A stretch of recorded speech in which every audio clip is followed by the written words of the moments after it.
So you've unboxed your pedals and you're ready to get your manual and your software to make them run. So it's pretty easy to get it. You'll find instructions on your quick guide on your pedals. So you go to imsim.eu.com, which is our website, and you go on the menu, pedals downloads. Very easily accessible. You'll find the manual, software, drilling template and dimensions. This is especially good in case you're wondering if your pedals will fit in a new chassis that you're purchasing, for example, or if you're applying them to a sheet of metal rather than an aluminum profile simulator or one of our ImSim simulators, and media with some logos and pictures. So we just click on software, click on manual. Software is already downloading up there, and the manual just opened as a PDF file. And what you can do here is save it to your PC as well.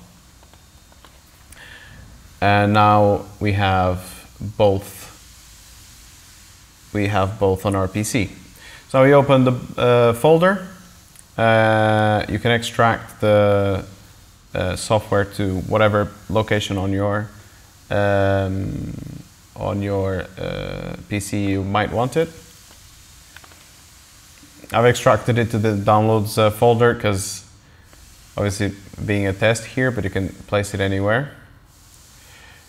And now we will run the software. Before doing that, we actually can send the application to your desktop. So place the folder wherever you want it first, and then do this step where we right click on ImSim Motion, and then we send it to desktop, for example. So now we can go on the desktop and already have two here. You just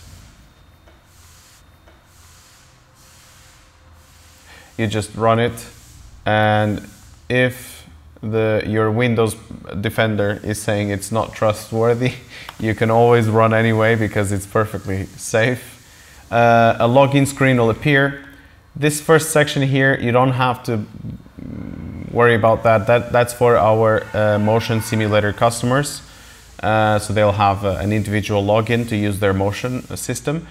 You just need to press Talento SimPedals and you'll get logged in without needing any password or email.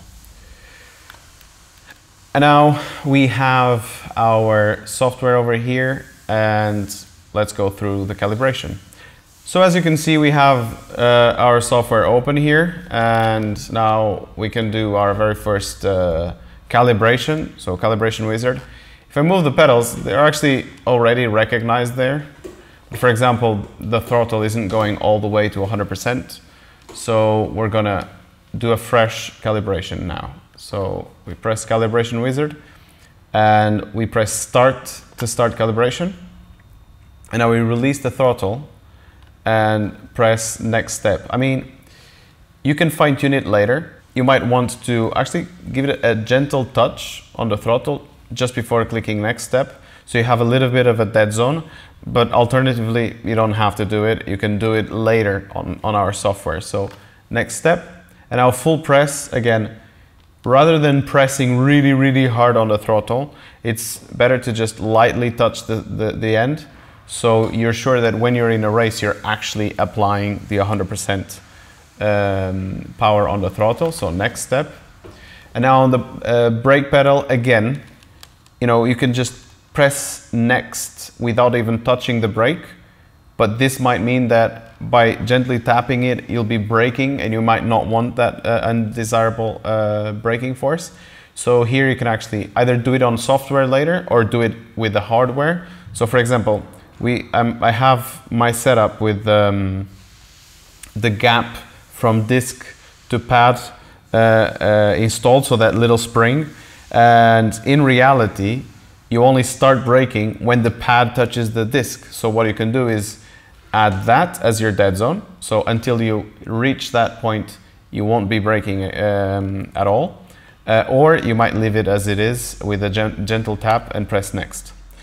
Now on the full press of the brake, this is an interesting one where you can actually save quite a lot of time without needing to actually recalibrating on our software when you change from, let's say, a formula to a road car and you want it to be less or more or stiffer or softer. What you can do is here you actually apply your full press, and then once you're in game you can actually tweak in game, meaning that you don't have to constantly recalibrate the brake. So here I'm going to go all the way up and press next. So we actually went for the 160 kilograms of force. And now on the clutch, again, if you don't want it to be engaging on its own just because by accident you touched it or something, you can give it a gentle tap, press next, and now for the full press, you go full and press next. And now we've calibrated the pedals, and as you can see, throttle goes all the way from 0 to 100, brake pedal the same, and clutch the same. So this would be a regular calibration for your pedals, and this would now be all set up to be used in game.